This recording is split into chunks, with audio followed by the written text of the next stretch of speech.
ইউসুফ আলাইহিস সালামের চেহারা দেখে মিশরের মেয়েরা লেবু কাটতে যে আঙ্গুল কেটে ফেলেছিল। কোরআনে এই কথা আছে না নাই? ওয়াকাত্তা'না আইদিয়াহুন, লেবু কাটতেছে আর ওনারা দেখে লেবু কাটা শেষ, কিন্তু কাটা আর থামায় নাই, ওই এক টানে আঙ্গুল শেষ। এই কথা যখন আমাদের প্রিয় নবীর স্ত্রী আমাদের আম্মা জান আয়েশা রাদিয়াল্লাহু তাআলা আনহা শুনলেন, উনি বললেন, ও মিশরের নারীরা, তোমরা ইউসুফ নবীর চেহারা দেখে লেবু কাটতে যে আঙ্গুল কেটেছো, তোমরা যদি আমার স্বামী আমার নবী প্রিয় নবীর চেহারা দেখতা, তাহলে লেবু কাটতে যে আঙ্গুল নয়, কলিজাটা কেটে খান খান করে দিতা।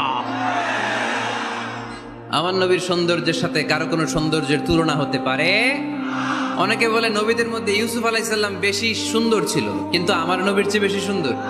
বিশ্বনবী বলতেন, আনা মালিহ ওয়া আখি ইউসুফু সাবিহ, আমি হচ্ছি মালিহ, মিলহুন মানে লবণ, লবণ থেকে লাবণ্যময়ী। আমার নবী ছিল লাবণ্যময় সুন্দর, আর ইউসুফ আলাইহিস সালাম ছিলেন সাবিহ, ধবধবে সাদা সুন্দর। দেখতে ভাল লাগে কোনটা? এদিকে লাবণ্যময় সুন্দর, এদিকে সাদা সুন্দর, ভাল লাগে কোনটা?